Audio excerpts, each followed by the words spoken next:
Okay, good morning, students. Today we will start a new topic that is name is selection methods. Okay, uh, there are the different types of the selection method, which is I am showing this of PPT slide. I am divided the selection method for the for the, for the on the basis of the pollination behavior. First is that for the corresponding crops, one is mass selection, second is niche selection, third is recurrent selection. And for the self-pollinated crop, there's a four method. First is mass selection, second is pure line selection, third is bulk method, and fourth is backcross method. Okay, let us discuss about the pure line method. Pure line theory is given by the William Johnson. He is a Dutch botanist, or we can say he is a Danish botanist. He did the experiment in the Phaeolus vulgaris in 1903. Okay, what he did in his experiment, let us discuss in this the next slide. uh, he has taken the seed of princess bean or Phaeolus vulgaris seed. Okay, he has taken the 19 line, and after that he divided the 19 line into three lines on the basis of their weight. Okay, here you can see there is the 19 line. Okay, this is the diagram. In the first line you see the weight of the seed is 640 gram, and line number 13 seed weight is 450. Okay, and line number 19 seed weight is 350. Okay, so like that he divided the seed on the basis of their seed weight. Okay, in line number 1 the seed weight is 640. Okay, when he grow the seed of 640 weight gram in the next generation. Okay, after the growing he harvested the seed, and again he divided into the two classes of seed. One is largest seed and second is the smallest seed. Okay, continuously he grown the seed uh, on the basis of the largest seed or the smallest seed. Okay, after the few generation he found that weight of the seed is 650, which is the having the initial seed weight of the parent plant is also 640, and a smaller seed weight also 690. It is also nearly to the parental seed weight. Okay, like that you can also see the medium seed weight of the line number 13 is 450, and he divided the seed into four classes: 200, 300, 400, and 500. Okay, uh, after the division of the classes of the seed, he grown the seed for the few generation. Means he grown the seed of 200 seed weight class for the 2 and 3 generation, like that for 200, 300, 400, and 500. And finally he got the seed weight of the seed weight of the harvested seed are that 475, 460, 451, and 458. Okay, so this was the experiment of Johnson. Okay, in French bean. So what he calculated in the experiment, he found that when a variation is present within a line. Okay, line, what is line? Line, you see there are line number 1 and line number 13. Okay, so there is if the variation present within a line, so this variation is not because of the genetics of the line, it is a because of the variation in the environment. Okay, it is a because of the variation in the environment, not because of the genetics of the plant. Okay, like that you can also see in the line number 1, when he divided the seed into two classes. One is largest seed, second is the smallest seed, and finally he also found the exactly seed weight of the progeny is same as a parental line. Okay, so so it is a proof that if the variation present within a line, it's not a because of the genetics of the plant, it is a because of the environmental fluctuation or environmental factor. Okay, but the variation present between the lines, okay, the variation which is present between the line, you can see in the line number 1 and 13 and line number 19, the variation is present, means 640. Okay, weight of the seed is 640 in line number 1, and line number 13 seed weight is 450, and line number 19 seed weight is 350. Okay, when you grow the seed of this line, you finally get the exactly or nearly seed weight of the parental line. Okay, so these are the variation present between the lines, it's because of their genetics, but variation present within a line is not because of genetics. Okay, so that is the thing he concluded by the Johnson in 1903 in the French Bean.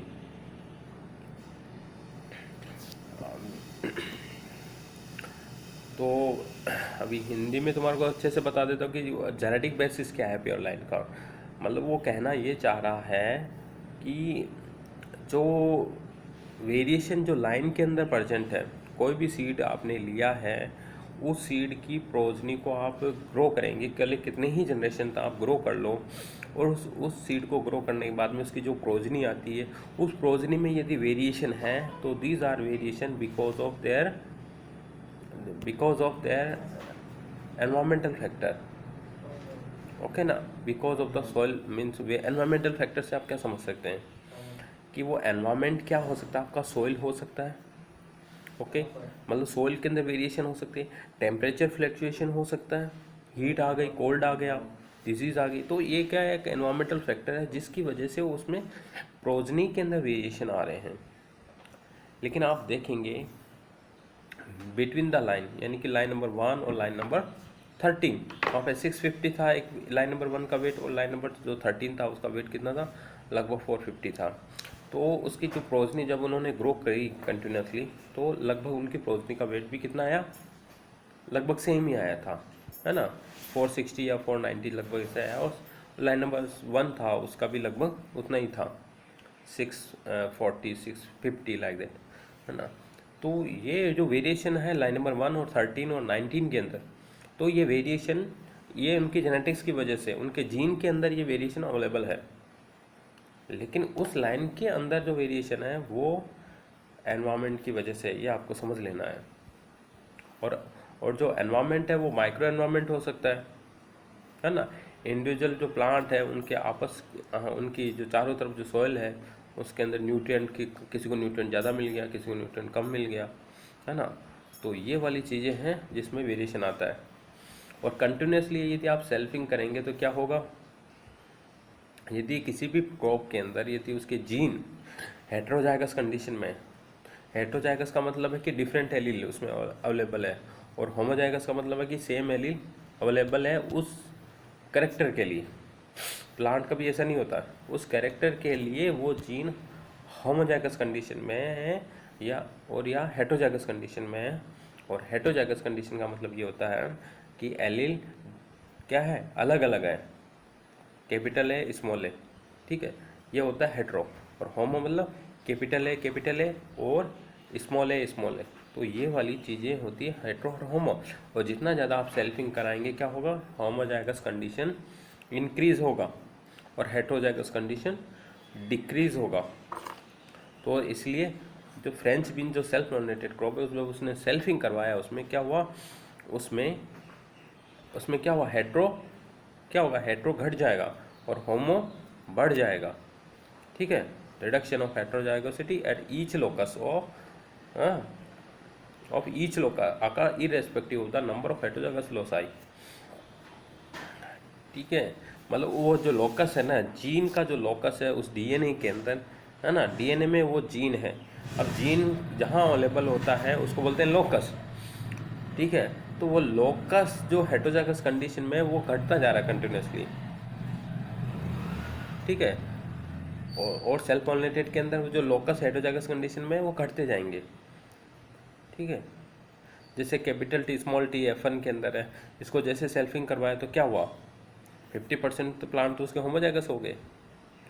Initially F1 तो 100% heterozygous था, जैसे selfing हुआ क्या हुआ, 50% है homozygosity बढ़ जाती है ना, और जैसे F2 को again you allow to cross तो क्या होगा, 75% हो जाएगा। 50% तो ऑलरेडी है होमोजाइगस कंडीशन के अंदर प्लांट्स उस कैरेक्टर के लिए।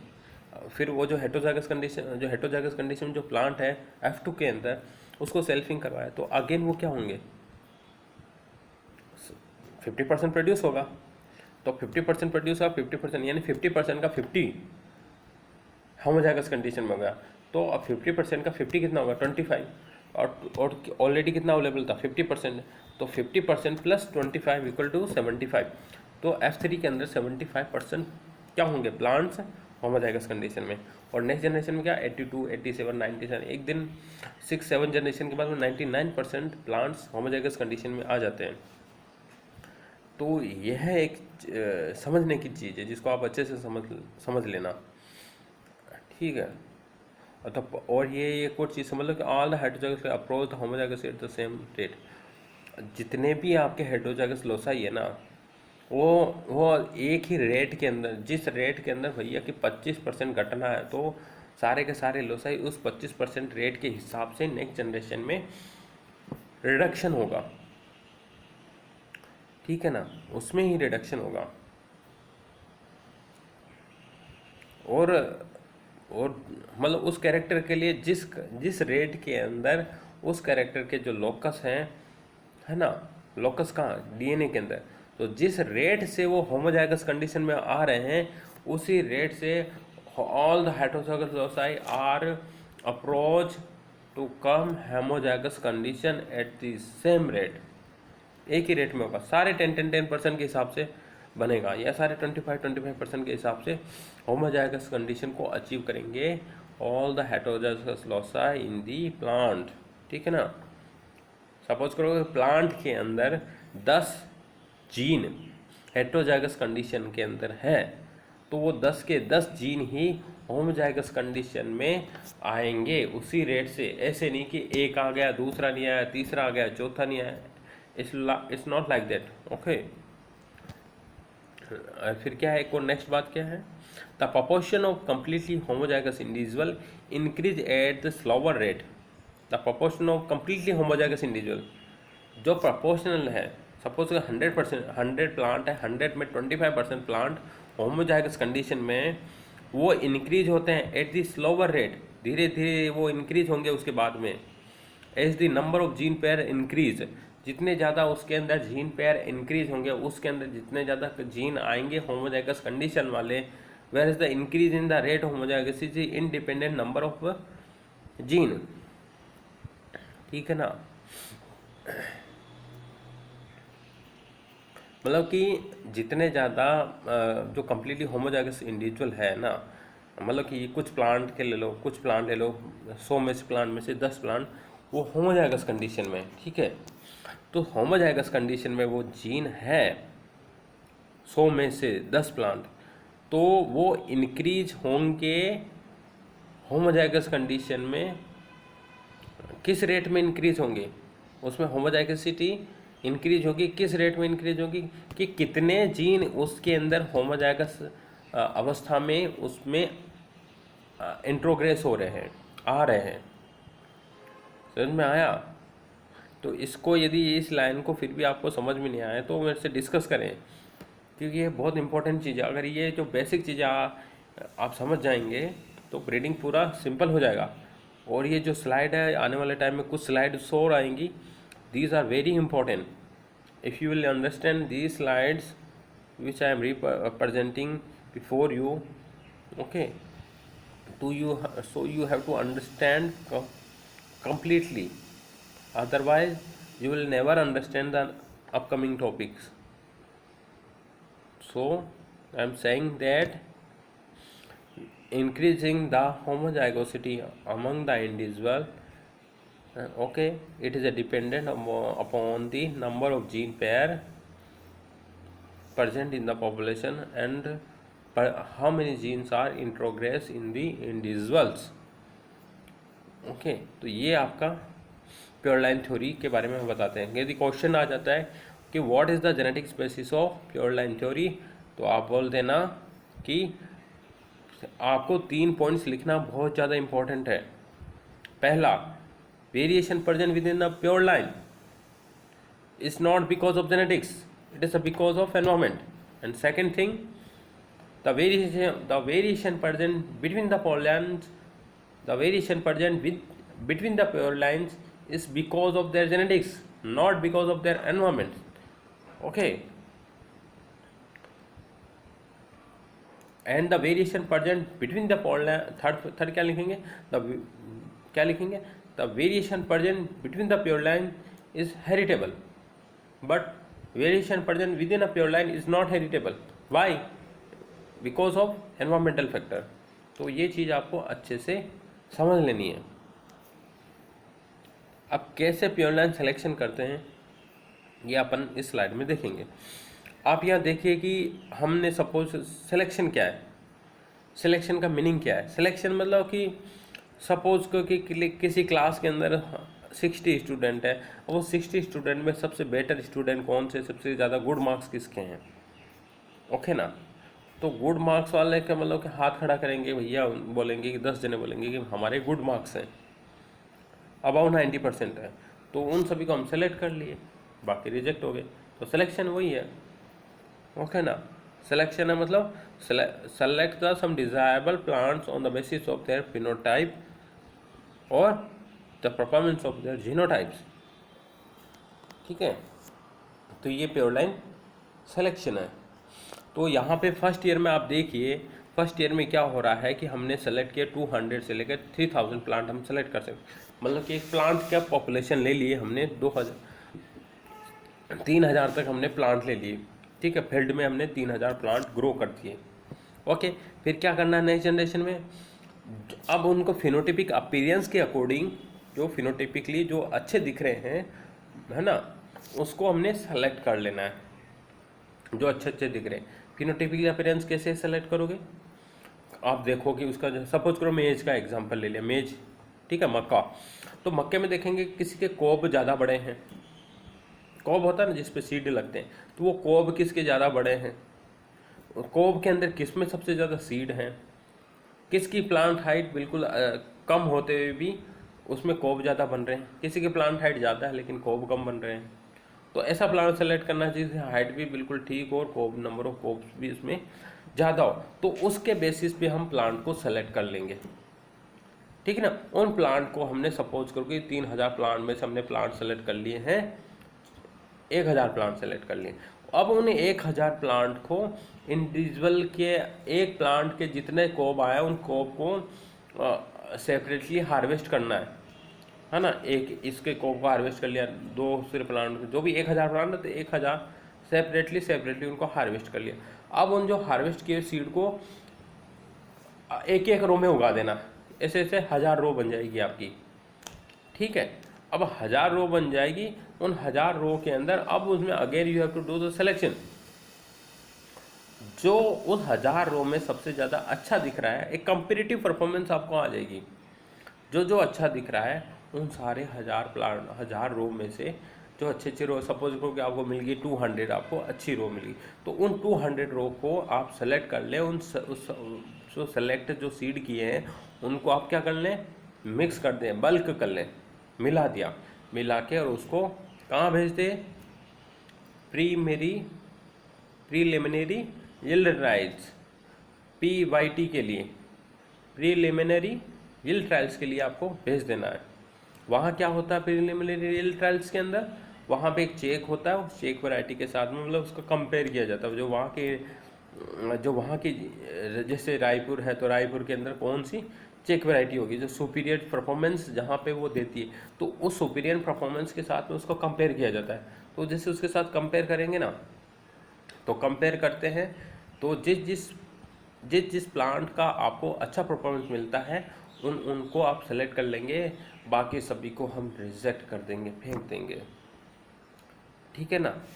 फिर क्या होगा, सपोज करो कि रायपुर के अंदर वो अच्छा परफॉर्मेंस कर दिया, 200 सेलेक्ट हुए थे, पहले इनिशियल 3000 थे, 1000 सेलेक्ट हुए, 1000 में से फिर 200 आ गए. अब 200 का क्या, 200 में अभी हमने 200 का टेस्ट, 200 आ गए. अब 200 जो आए हैं, इन सभी का अभी रायपुर के लिए तो वैरायटी हम यहाँ पे रिलीज कर सकते हैं एक्चुअल के अंदर, लेकिन हमको इंडिया लेवल पे जाना है। तो इंडिया लेवल पे उस क्रॉप मेज के जहाँ जहाँ रिसर्च स्टेशन है, जहाँ जहाँ पर जो डिफरेंट क्लाइमेटिक कंडीशन है, वहाँ अपन उसको उगाएंगे। ठीक है ना, मतलब कि साउथ में उगा दिया, नॉर्थ में उगा दिया, नॉर्थ ईस्ट में उगा दिया, ठीक है, हाँ, और कोई राजस्थान में भी उगा दिया, वेस्ट में।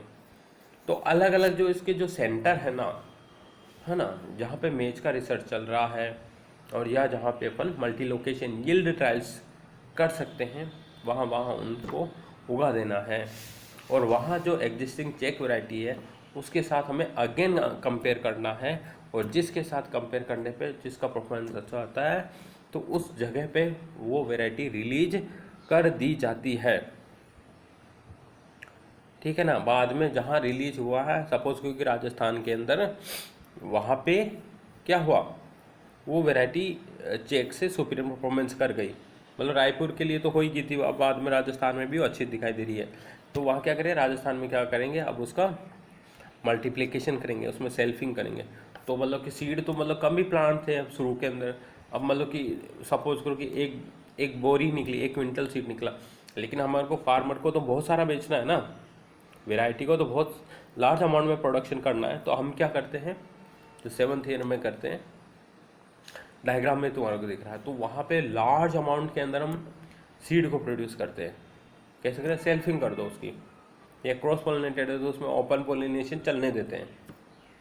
ठीक है, तो लार्ज अमाउंट के अंदर वो सीड प्रोड्यूस किया जाता है बाय दी सेल्फिंग और ओपन पॉलिनेशन।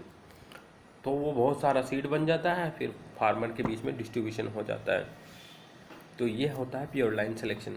पहले कोई भी ओल्ड वैरायटी, देसी वैरायटी लेनी है, कुछ प्रोजनी उनकी जो फिनोटाइपिक परफॉर्मेंस होती है उसके बेसिस पे उसको सेलेक्ट करना है, फिर इंडिविजुअल प्लांट सिलेक्शन कर देना है, मतलब इंडिविजुअल प्लांट प्रोजनी की रोल लगा देना, फिर बाद में PYT करना है, फिर MYT करना है, फिर डिस्ट्रीब्यूशन कर देना है। बस ये स्टेप याद कर लो। वैरायटी मतलब कि देसी वैरायटियों को सेलेक्ट किया, इंडिविजुअल प्लांट प्रोजनी में उनको उगाना है, फिर उसके बाद में PYT प्रीलिमिनरी यील्ड ट्रायल, फिर MYT multi location yield trial, फिर डिस्ट्रीब्यूशन, फार्मर को खत्म काम, वैरायटी रिलीज।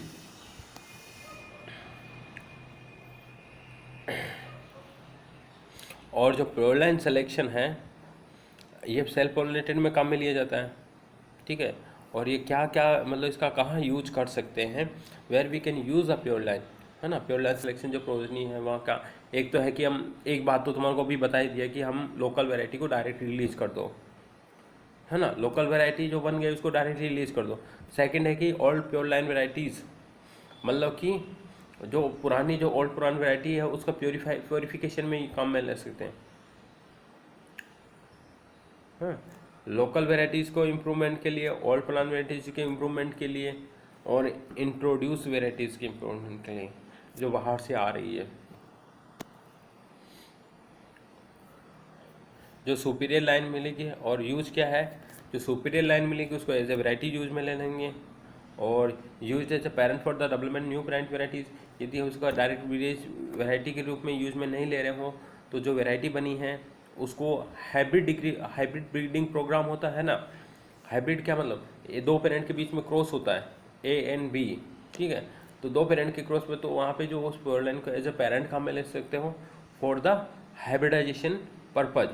और थर्ड क्या है, यदि कोई दूसरी बायोलॉजिकल इन्वेस्टिगेशन करना है, कि सपोज तुम्हारे को जानना है कि ये जीन का बिहेवियर कैसा है ना, उस जीन का, उस कैरेक्टर का बिहेवियर कैसा है, उस बायोटिक स्ट्रेस के अंदर कैसा है, हीट में कैसा परफॉर्मेंस करता है, कम हीट में कैसा करता है, ये ज़्यादा पानी में कैसा करता है, कम पानी में कैसा परफॉर्मेंस है।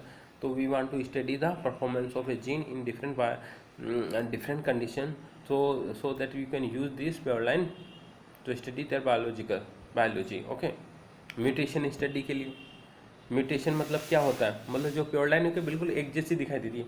प्योर लाइन का मतलब एकदम सारे के सारे जो प्लांट्स हैं ना उस फील्ड के अंदर एक जैसी दिखाएंगे। और म्यूटेशन स्टडी में इनको काम में ले सकते हैं। क्यों लेंगे काम में, थोड़ा सा दिमाग लगा के सोचना। म्यूटेशन स्टडी में प्योर लाइन क्यों काम में लेते हैं। सबसे बड़ी बात यह है, यदि म्यूटेशन होगा उसमें, म्यूटेशन का मतलब क्या, सडन हेरिटेबल चेंजेस, मतलब कि यदि कोई भी चेंजेस आएंगे किसी भी प्लांट के अंदर तो अच्छे से दिखाई देगा। सपोज करो कि क्लास के अंदर सारे के सारे बच्चे क्या हैं, एक ही हाइट के, 5 फीट के, 5 फीट में, किसी बच्चे में म्यूटेशन हो गया हाइट के अंदर या कलर में म्यूटेशन हो गया, है ना, सारे ब्राउन, मतलब कि ब्राउन कलर के बच्चे हैं सारे के सारे, और सपोज करो कि सारे सारे अफ्रीकन बच्चे हैं, किसी में म्यूटेशन हो गया और वाइट हो गया, तो इजीली से यू कैन डिटेक्ट ना इट इज़ अ म्यूटेंट, और you easy to find this plant also, और easy to find this child ना। तो यह इसका इम्पोर्टेंट, ये प्योर लाइन सारी की सारी एक जैसी दिखाई देती है। यदि म्यूटेशन होता है तो इजी होता है डिटेक्शन के लिए, इजी होता है एनालिसिस के लिए, इजी फॉर सिलेक्शन। तो ये है आपकी यूज ऑफ प्योर लाइन। क्या we can use pure line as a variety, we can use pure line as a parent for the hybridization programme, और pure line can use to identify the mutants, or we can use for the mutation breeding also or other biological investigation। और advantage क्या है pure line का? सबसे बड़ा advantage है कि सारे के सारे जो जीनोटाइप्स हैं, मैंने बोला ना सारे सारे प्लांट एक जैसे होते हैं उस फील्ड के अंदर, तो सारे के सारे एक जैसे ही हैं, सेम जीनोटाइप के हैं, और ये attractive and like the farmer and consumer, और बहुत ज़्यादा अच्छे दिखाई देते हैं पूरे पूरे फील्ड में, एकदम सारे के सारे प्लांट एक जैसे हैं, तो उस फील्ड में सारे के सारे एक जैसे दिखाई देते हैं। तो वो क्या एक अट्रैक्टिव है, एक चीज़ कोई अच्छा दिख रहा है तो वो अट्रैक्टिव ही तो होता है ना। और प्योर लाइन क्या है? Stable and long test for many years. और जो प्योर लाइन की जो परफॉर्मेंस है वो स्टेबल होती है, थोड़ी फ्लैक्चुएट नहीं होती है कि भैया कि इस साल में तो उसने 10 क्विंटल यील्ड दे दी, नेक्स्ट ईयर में उसने 10 ही नहीं दिया, 5 दे दिया, 4 दे दिया। लेकिन प्योर लाइन में ऐसा नहीं होता है, इस साल में यदि 10 क्विंटल यील्ड आया तो नेक्स्ट ईयर भी लगभग 10 के आसपास ही आएगा या 10 आ जाएगा, ठीक है। और लास्ट पॉइंट क्या है? Due to the extreme uniformity easily identified in the seed certification process. Seed certification process में क्या होता है कि जैसे तुम वेराइटी बना दिया ब्रीडर ने, सपोज कि मैंने एक वेराइटी बना दिया, अब वो क्या सीड सर्टिफिकेशन के लिए जाएगा कि अब इसमें किसी प्रकार का मतलब कि क्या बोलते हैं उसमें ऑफ टाइप तो नहीं है, किसी में इस टाइप में ऑफ टाइप प्लांट तो नहीं है, और या किस में किस प्रकार का क्या बोलते हैं अदर वेराइटीज़ तो नहीं है, कोई अदर कैरेक्टर वाली कोई प्लांट तो नहीं है। तो ये इजी होता है प्योर लाइन के, प्योर लाइन जो वेराइटीज़ जो होती हैं। अदर जो मेथड होते हैं जैसे पिडिग्री या बल्क मेथड से कोई वेराइटी बन रही है तो वहाँ पे थोड़ा इतनी ज़्यादा मतलब यूनिफॉर्मिटी नहीं होती है, एक जैसे नहीं होते प्लांट, है ना। तो थोड़ा डिफ़िकल्ट हो जाता है सीड सर्टिफिकेशन ऑफिसर को कि कौन सा वाकई में वो जो प्लांट है वो यूनिफॉर्म है या नहीं है, सारों के सारों कैरेक्टर एक जैसे है या नहीं है। तो प्योर लाइन में इजी हो जाता है क्योंकि वो सारे के सारे एक जैसे दिखाई देते हैं। लेकिन अदर सिलेक्शन मेथड में बड़ा क्या हो जाता है, प्रॉब्लमेटिक हो जाता है, क्योंकि वो थोड़ा थोड़ा हेटेरोजाइगोसिटी होती है वहाँ पे। लेकिन प्योर लाइन के केस में ऐसा नहीं होता है। नेक्स्ट है कि क्या डिसएडवांटेज हो सकता है, क्या कांस्टेंट है इस प्योर लाइन सिलेक्शन मेथड के।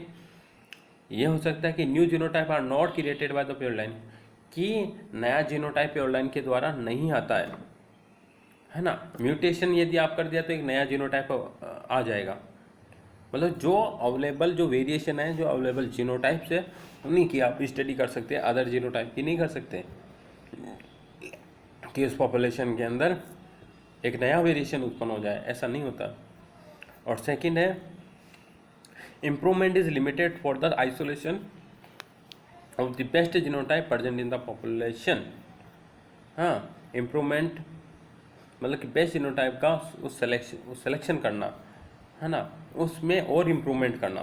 जो बेस्ट आ गया प्योर लाइन के अंदर उस बेस्ट को भी इम्प्रूव करना, तो ये थोड़ा सा एक लिमिटेशन है इसकी। अब बेस्ट में भी उसको इम्प्रूव करना, अदर मेथड के अंदर इम्प्रूव कर सकते हैं, क्योंकि जो बेस्ट है उस बेस्ट के अंदर हम क्रॉसिंग कर सकते हैं। यहाँ पे क्रॉसिंग का कुछ है नहीं, इंट्रोगेशन को अलग लाइन लेते नहीं है, मतलब अदर जीनोटाइप को इंट्रोगेस नहीं करवाते हैं, तो जो है उसी को यूज में लेते हैं। तो ये एक हो जाता है कि बेस्ट जीनोटाइप में नो चांसेस ऑफ इम्प्रूवमेंट, ठीक है। थर्ड क्या है? Selection of pure line require great skill and familiarity with the crop. हाँ, इसमें स्किल की ज़्यादा ज़रूरत ही होगी ना, एक जैसे जैसे प्लांट को सिलेक्ट करना, है ना। थोड़ा वही है, प्रीमियरी ट्रायल्स वगैरह सारे करते हैं इसमें। इंडिविजुअल प्लांट प्रोजनी को उगा रहे हो, 1000 प्लांट तुम सेलेक्ट किया हो, तो उनके सारे के सीड को अलग अलग रखना और अलग अलग करके अलग अलग उनको सोइंग करना, तो थोड़ा स्किल की तो ज़रूरत होगी। और फोर्थ है, it is a difficult to detect small differences exist in the culture between the cultures या बिटवीन द लाइन्स। मतलब कि एक्चुअल में मतलब 100% तो कभी भी प्योर लाइन बनती ही नहीं है एक्चुअल में, ऐसा नहीं होता है। लेकिन नहीं होती है तो लिटिल बिट डिफरेंस है उसमें, तो उस डिफरेंस को डिटेक्ट करना फिनोटिपिकली, आंखों से उसको देखना फील्ड के अंदर इन प्योर लाइन में डिफरेंस, जो कि वो बहुत ज़्यादा डिफ़िकल्ट है, ठीक है ना।